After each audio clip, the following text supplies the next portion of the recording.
మన డౌట్స్ అన్ని పటాపంచలు చేస్తూ దురంధర్ ద రివెంజ్ ట్రైలర్ గ్రాండ్గా రిలీజ్ అయింది. అందరిలో ఉన్న కన్ఫ్యూజన్ ఏంటంటే అసలు వీళ్ళు ప్రమోషన్సే చేయడం లేదు కదా, మరి మార్చ్ 19th రిలీజ్ ఉంటుందా లేదా అని. కానీ మేకర్స్ కన్ఫర్మ్ చేశారు, March 19th Dhurandhar 2 grand release అవుతుంది.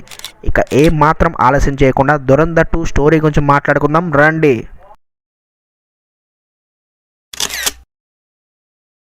దురంధర్ 2లో హీరో పాస్ట్ గురించి కొంత భాగాన్ని చూపిస్తారు. తన కళ్ళ ముందే వారి కుటుంబాన్ని ఓచకొత కోస్తే వారి దగ్గరే ఆయుధాలు లాక్కొని జస్కరాజ్ సింగ్ అటాకర్స్ని అటాక్ చేస్తాడు.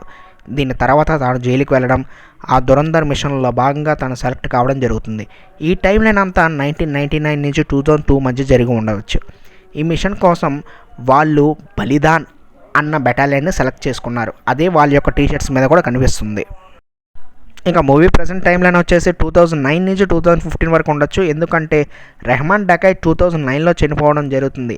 ఇంకా మనం చూసినట్టయితే కొన్ని ఫొటోస్లో నవాబ్ షరీఫ్ యొక్క మాస్క్ వేసుకొని వీళ్ళు డ్యాన్స్ చేయడం మనం చూస్తాం. ఇంకా విషయం ఏంటంటే మేజర్ ఇక్బాల్కి కన్ఫర్మ్ అవుతుంది హంజా అనే రా ఏజెంట్ అని. అందుకే మాట్లాడదామని పిలిపించే స్పాట్ పెడతారు.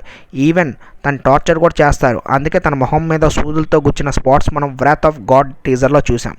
తను అలా తప్పించుకొని కనాని బ్రదర్స్ని మరి మేజర్ ఇక్బాల్ని చంపేస్తాడు. ఇంకా ఉజైర్ బలూచ్ విషయానికి వస్తే అర్షద్ పప్పు తల నరికి ఫుట్బాల్ ఆడతాడు. అదే మనం ఈ ఫోటోలో కూడా చూడవచ్చు. మేబీ ఆ తర్వాత అర్షద్ పప్పు బ్యాచ్లో ఉండే రిజ్వాన్ హంజాతో కలిసి ల్యారీని రూల్ చేస్తాడు. హూ ఆఫ్టర్ రెహమాన్ డకాయత్ అన్న విషయంలో కూడా క్లారిటీ ఇచ్చారు ఆదిత్యధర్.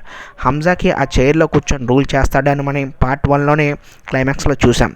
ఇంకా బాబు డకాయత్ నాకు ఈ పాలిటిక్స్ అంటే అసలు ఇంట్రెస్ట్ లేదని మొదట్లోనే చెప్పడంతో ఆ స్పాట్ని హంజా కబ్జా చేస్తాడనమాట. మూవీ ఇంకా ఆస్పెక్ట్స్లో చాలా ఇంట్రెస్టింగ్ భాగంగా హంజా మ్యూజిక్ చాలా ఇంటెన్సిఫై చేస్తుంది. గతంలో వీళ్ళు ఎన్నో రీమిక్స్ సాంగ్స్ హీరోయిన్ చాటాలో కూడా అది కంటిన్యూ చూడాలి మరి ఉంది. ఇంకా హంజా గురించి ఇంట్రెస్టింగ్ విషయం ఏంటంటే వేరే లెవెల్ రిజ్వాన్ ముందే తెలుసు ఎందుకంటే వాళ్ళు బ్యాట్స్మెన్స్ కాబట్టి. ఆదిత్యధర్ కూడా ఆ యొక్క టీంలో చేరిపోయారు. ఎంతో ఇంటెన్సిటీ ఉన్నారు. నాకు తెలిసి హంజా చాలా ఎమోషనల్ అయ్యారని, ఎందుకంటే మొన్న ఇంటర్వ్యూలో మాట్లాడసా హంజా చనిపోచేమో అనుకుంటున్నాను. ఇంకా హంజా తను ఎవరైతే పేర్లు డైరీలో రాసుకున్నారో అందరినీ చంపేస్తారేమో. ఇంకా ఫైనల్గా ఈ మూవీ యొక్క స్కేల్ చాలా డ్యూరేషన్గా ఉన్న 3 గంటలు. ఇంకా మరో విషయం ఏంటంటే ఆ రోజు మార్చ్ 19వ ఈ దురంధర్ మూవీతో పోటీ పడుతుంది మన ఉస్తాద్ భగత్ సింగ్. చూడాలి 2 గెలుస్తాయో లేకపోతే ఎవరు విజేత అవుతారు. కానీ నేను మాత్రం 2 గెలవాలని కోరుకుంటున్నాను. నా ఎక్స్ప్లెనేషన్ మీకు నచ్చినట్టయితే నా ఛానల్ని మీరు లైక్ చేయండి, షేర్ చేయండి, సబ్స్క్రైబ్ చేయండి.